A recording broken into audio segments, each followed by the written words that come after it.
In our headlines on this Wednesday, February 11th, here in South Korea. South Korea's ministers of culture, education and justice take questions from members of the parliament with regard to their policies for the nation in the final day of interpellation today. And findings for the month of January show South Korea's workforce expands by its smallest size in 13 months with a rise of 108,000 jobs on year, and the weather is said to have played a part in the weak number.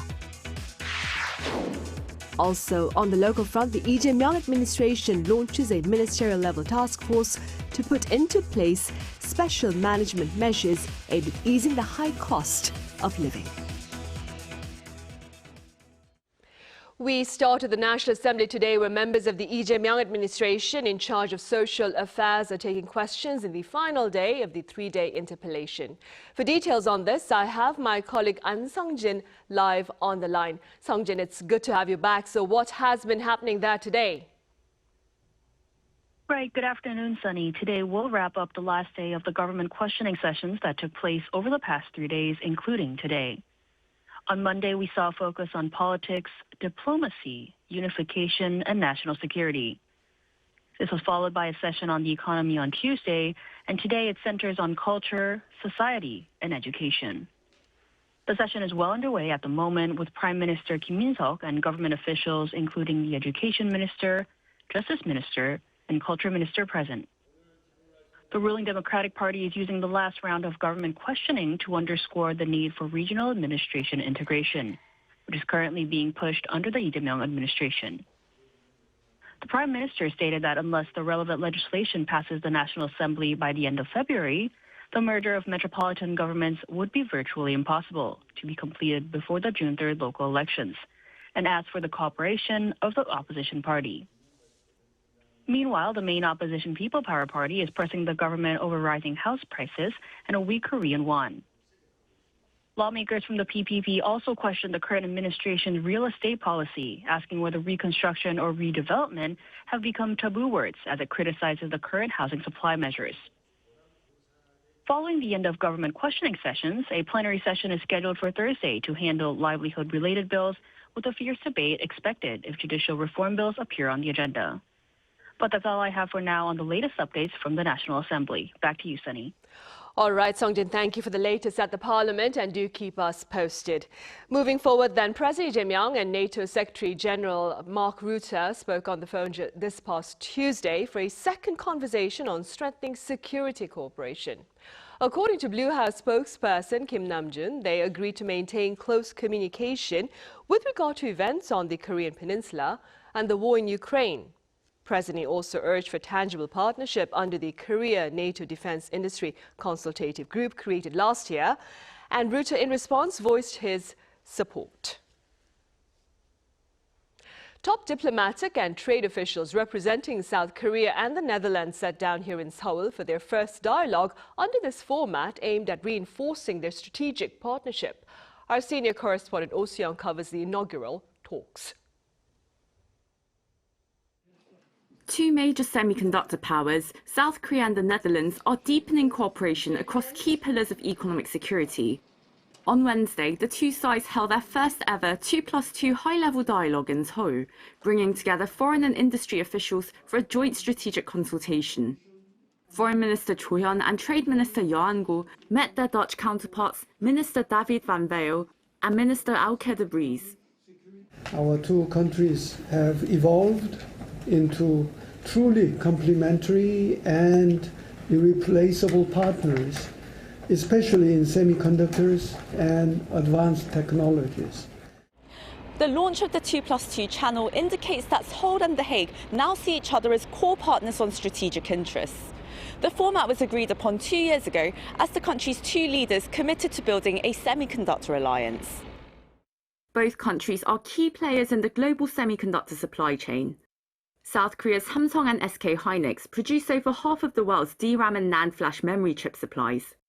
The Netherlands plays a strategic role upstream. It is home to ASML, the world's monopoly in extreme ultraviolet lithography technology, essential for cutting-edge chip production. For both governments, the agenda reflects a shared push to secure stable supply chains for strategic industries, from semiconductor equipment and materials to critical raw materials required for advanced manufacturing. In their joint statement, the ministers pledged to strengthen semiconductor cooperation by linking ecosystems across small and medium enterprises and research institutions, as well as exploring joint R&D in areas such as quantum technology. Amid rising geoeconomic tensions and supply chain disruption, they also agreed to expand coordination on early warning systems, export control consultations, and supply chain monitoring. The ministers further discussed the safe and responsible use of artificial intelligence and cybersecurity. Seoul and The Hague reaffirmed the need to reinforce their strategic partnership, deeming it an invaluable instrument for guaranteeing sustainable growth capacity, economic security, and technological leadership within a rules-based order. Over the last past years, we've faced unprecedented global challenges and geopolitical shifts that are marked increasingly by superpowers playing power politics. Now, more than ever, for us, it's necessary to work together with our partners to protect our shared interests and our shared values. The next 2+2 dialogue will take place in 2 years' time in The Hague. Young, Arirang News. Across the border, North Korea has condemned Japan for seeking military partnerships. Our Park Gonu explains. North Korea on Wednesday warned Japan against forming military alliances with other countries. The warning came through its state newspaper Dodong-Shinmun after Japan announced that its ambassador to Canada and Canada's defense minister signed an agreement last month on the transfer of defense equipment and technology. The paper claimed that signing military agreements, sharing equipment and intelligence, and conducting joint exercises are only possible within a military alliance. It describes such moves as a red line, arguing that Japan should not expand military cooperation. Meanwhile, there weren't any comments on Japanese Prime Minister Sanae Takaichi in the ruling Liberal Democratic Party's recent landslide election win, a result which is expected to accelerate efforts to revise the constitution and clarify the status of the self-defense forces. Japanese media outlet Kyodo News reported on Wednesday that Japan is considering joining the US-led priority Ukraine requirements list to support Ukraine. If it participates, Japan would become another non-NATO country to do so, following Australia and New Zealand. However, due to domestic restrictions, its contribution would likely be limited to non-lethal equipment, such as vehicles and radar systems.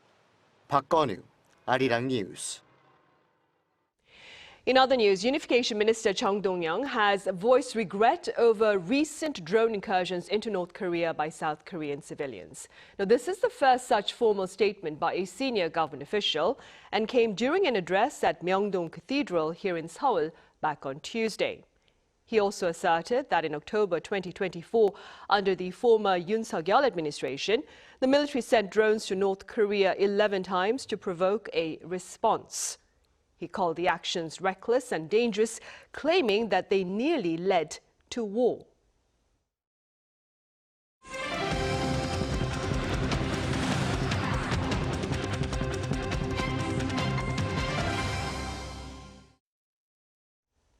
Employment in the month of January expanded by its smallest size in over a year, and the weather has been cited as one factor behind the faltering numbers.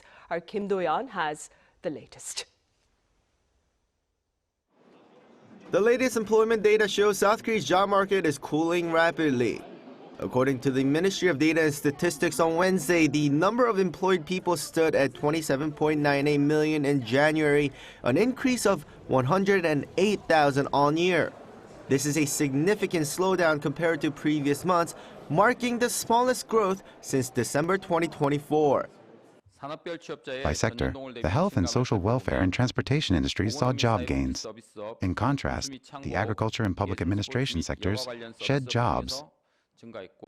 Freezing temperatures reduced activity in the agriculture, forestry, and fishing sectors, which saw jobs plummet by 107,000. This directly impacted older workers, while jobs for those aged 60 and above did increase by 141,000. It was the smallest rise for that age group in 5 years. As for the rise in unemployment among those aged 60 and older, officials attribute this to a mix of seasonal factors, specifically the cold snap, and delays in the start of government-subsidized senior job programs, which left many older people waiting for work. But weather isn't the only factor. Core industries remain weak. Manufacturing jobs fell by 23,000 and the construction sector shed another 20,000 jobs, continuing a long streak of decline. Young people are also finding it harder to enter the workforce. The number of workers aged 15 to 29 dropped by 175,000, and the number of people simply resting without seeking work rose by 110,000. This aligns with separate data showing a hiring freeze at major conglomerates. A report by CEO Score reveals that Korea's top 500 companies actually cut their total workforce by over 6,700 last year. More than half of these major firms reduced their headcount. The polarization is distinct. While CJ Olive Young and SK Hynix added thousands of jobs riding the K-beauty and semiconductor boom, traditional giants struggled. LG Electronics and retail leaders including E-Mart and Lotte Shopping cut thousands of positions, and even Samsung Electronics saw its workforce shrink by over 1,000. Kim Do-young, Arirang News. Meanwhile, the government has set up a special task force assigned to addressing the bread and butter issues of everyday Koreans. Our Ian Jin has details. The South Korean government has launched a ministerial-level task force to implement special management measures aimed at improving the cost of living. Deputy Prime Minister and Minister of Finance and Economy Gu Yun-chol presided over the first meeting of the Ministerial Task Force for Special Management of Consumer Prices at the government complex in Seoul on Wednesday morning. In his opening remarks, Gu said that while consumer prices met the government's target of 2% in January, the cumulative impact of price increases over recent years has left the public still feeling a high cost of living burden. He particularly noted the high cost of food and said the task force would conduct intensive inspections of essential goods closely related to daily life. During the inaugural meeting, Gu highlighted a more pressing issue of some business operators betraying market trust by engaging in unfair collusion or exploiting systems for gain. He added that the government will intensively inspect essential items to eradicate unfair trade practices and move swiftly to correct any distorted distribution structures. Chaired by the Minister of Finance and Economy and vice-chaired by the head of the Fair Trade Commission, the task force will consist of 3 teams to inspect unfair trade practices, monitor fraudulent receipt of support, and review distribution structures. The Finance Ministry said the task force will be operated intensively during the first half of this year. Jin, Arirang News. And on the international front, neighboring Japan is the latest country on the receiving end of U.S. President Donald Trump's fury. He is reportedly outraged over the pace of Tokyo's pledged investments into the U.S. Our Lee Seung-jae reports. U.S. President Donald Trump is reportedly voicing strong dissatisfaction over delays in Japanese investments pledged under last year's trade and tariff agreement.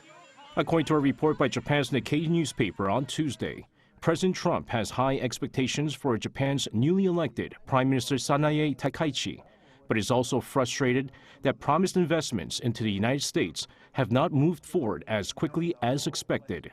The report says Washington privately communicated to Tokyo that the president is furious over issues with Japan, even before he publicly expressed support for Takaichi on social media. At the center of the dispute is a pledge by Japan to invest $550 billion in the United States as part of last year's tariff deal. U.S. Commerce Secretary Howard Lutnick reportedly told President Trump that the first round of investment plans would be finalized by the end of 2025. However, the Nikkei reported that the sheer scale of the projects has slowed planning and coordination. The initial target to reach a concrete agreement was the end of January this year, but that deadline was pushed back to the end of this month. President Trump is said to view the delay with suspicion, reportedly claiming that Japan may be intentionally slowing negotiations. Despite the report, Prime Minister Takaichi has reaffirmed that the U.S.-Japan alliance remains strong and unchanged. Regarding my upcoming meeting with President Trump, we will reaffirm the unshakable unity between Japan and the United States and further advance Japan-U.S. cooperation across a wide range of fields, including diplomacy, the economy, and security. Tokyo appears to be moving to ease tensions with Japan's economy, trade and industry minister Ryosei Akazawa, who oversees tariff negotiations, set to visit the United States this week. Kyodo News reports that Akazawa is expected to meet Commerce Secretary Litnick during the trip, with talks likely to focus on investment timelines and ways to keep the bilateral trade relationship on track. Lee Seung-jae, Arirang News. Back here in South Korea, we cover efforts to promote digital literacy among senior members of the Korean society as AI advances comfort and convenience for their younger counterparts. Our Cha Yun-kyung reports. The classroom is full with no empty seats to be found, and people are paying close attention to the lecture. The assignment for the day is for the older adult students to install a movie theater application on their smartphones. Although they've carefully followed along while taking notes, many encountered difficulties right from the very first step. This is the search bar. Try typing something. Press Enter, tap search, and then the magnifying glass icon. When you tap it, it starts searching. Though questions lead to more questions, and there's so much they don't know, their passion is strong. I learn one thing and forget another. I can't even remember it properly. So I came here hoping to learn something. In an era where smart and digital technologies take over everyday life in place of face-to-face human interaction, it's not so easy for the older members of society. For older adults, the most important thing in learning digital technology is repetition. This is why they continue to go to places where they not only attend classes, but also learn to become more familiar with digital devices in everyday life. Since their daily lives are largely disconnected from digital technology, we aim to give them confidence by showing that digital devices aren't difficult as they get hands-on experience. Seoul plans to expand the centers to 6 locations by the end of this year, providing spaces where older adults can learn and relax while engaging with digital technology. Cha Yun-kyung, Arirang News.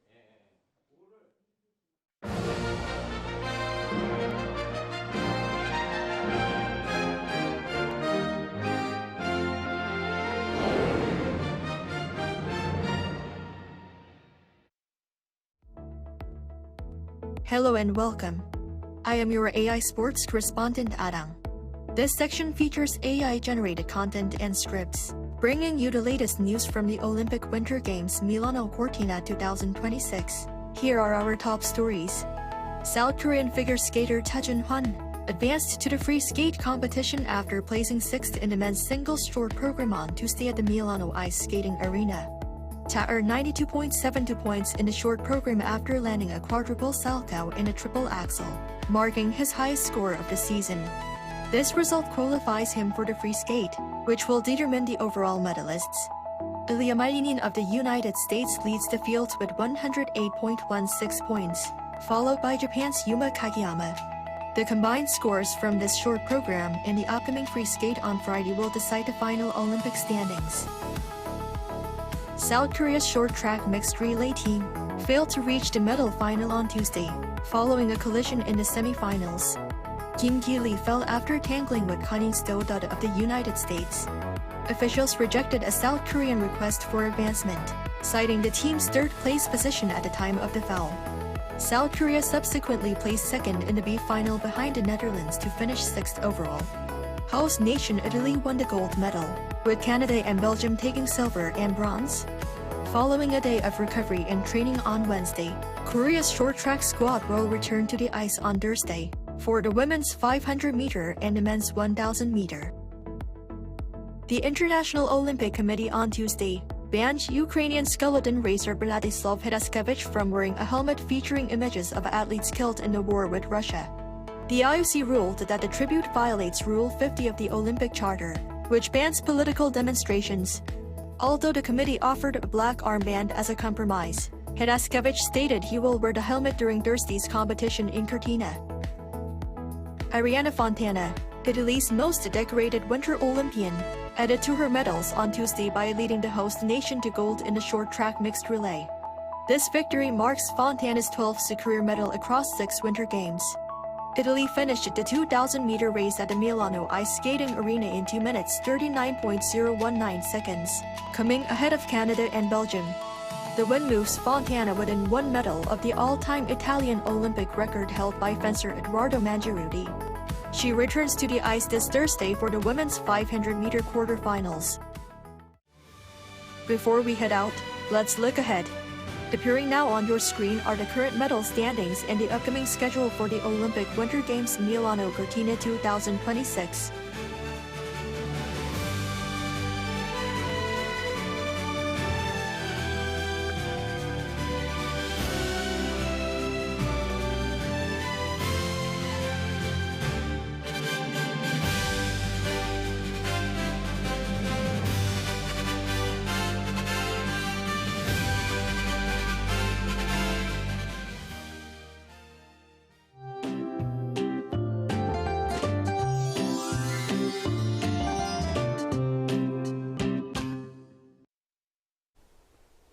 Due to stagnant air conditions, the skies over downtown Seoul have turned completely dusty today. Therefore, visibility became poor, making it feel quite stuffy out there. Fine dust from overseas is expected to flow in, pushing ultrafine dust levels to bad across most parts of the country. Please wear a fine dust mask and take extra care of your respiratory health. In the meantime, dry weather warnings and advisories have been in place for over a month, especially in the eastern parts of the country. It is very important to be extra careful to prevent wildfires. Seoul and Gwangju will start off a bit colder than today at -2 degrees, with Daegu and Gyeongju -3 degrees. Highs will rise to 9 degrees in Seoul, 13 degrees in Busan. Toward the end of this week, daytime temperatures in Seoul are expected to rise into the double digits. That's all for Korea. Here are the weather conditions around the world.